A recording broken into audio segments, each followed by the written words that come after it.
Assalamualaikum warahmatullahi wabarakatuh.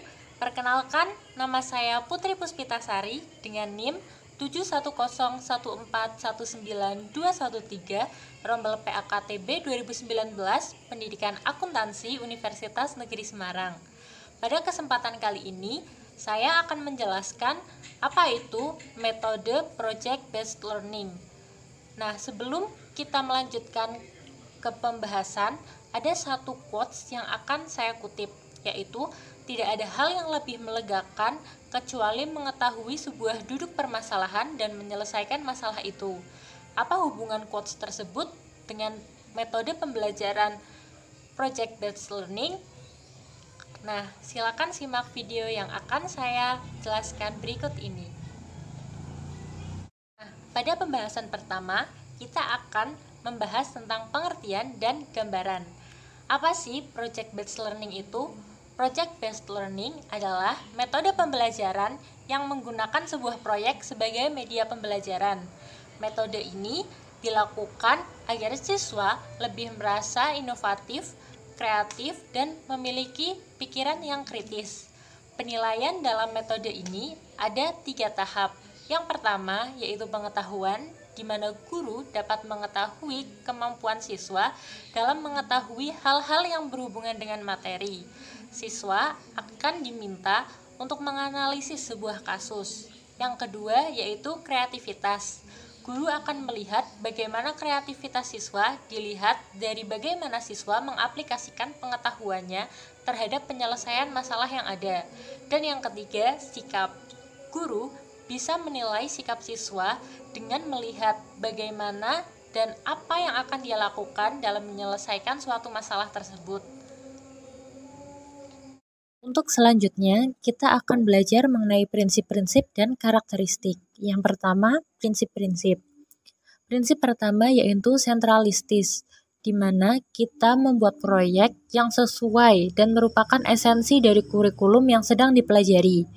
Yang kedua yaitu pertanyaan pendorong. Pertanyaan pendorong merupakan pertanyaan awal yang akan kita cari jawabannya melalui proyek ini. Yang ketiga yaitu investigasi konstruktif, di mana proyek berada pada proses pemecahan masalah. Yang keempat yaitu otonomi. Otonomi berarti siswa memiliki kemandirian dalam melaksanakan pembelajaran. Yang kelima yaitu realistis.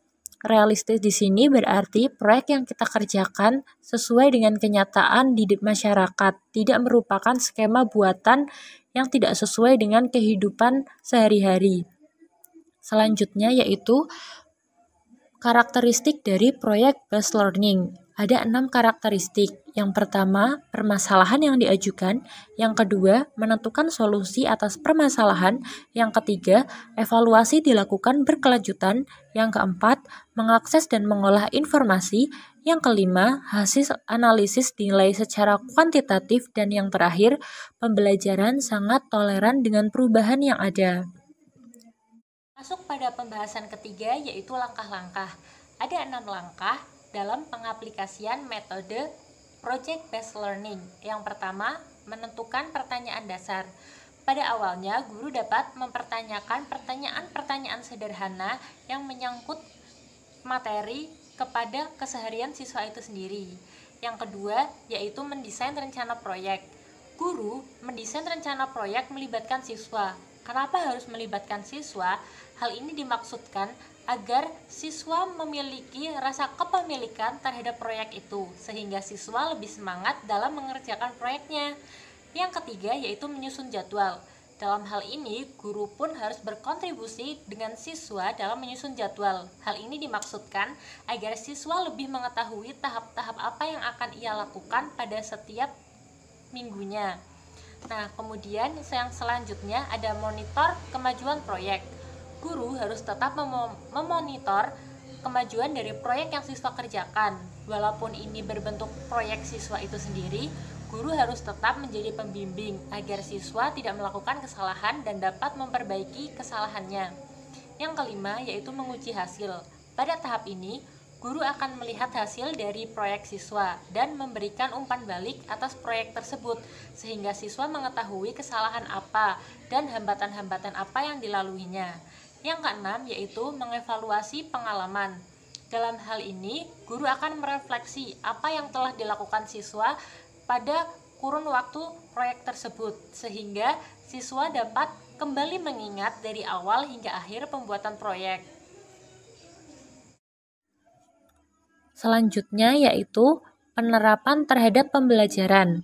Penerapan metode Project Based Learning ini dapat diterapkan dalam pembelajaran akuntansi pada sekolah menengah atas. Contohnya yaitu proyek pembuatan laporan akuntansi perusahaan jasa.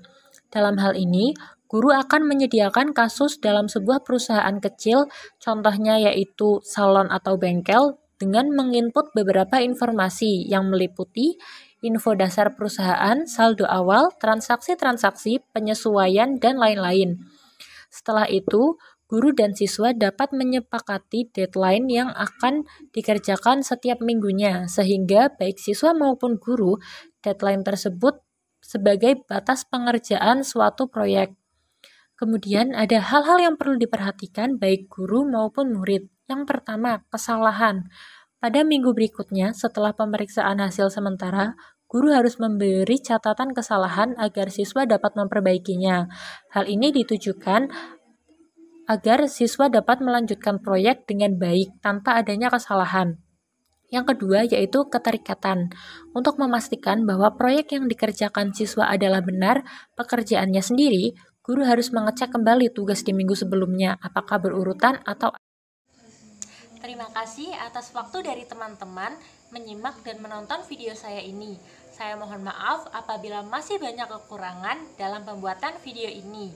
Video ini saya produksi agar teman-teman lebih mengetahui dan lebih memahami tentang metode Project Based Learning. Sekali lagi saya ucapkan terima kasih. Wassalamualaikum warahmatullahi wabarakatuh.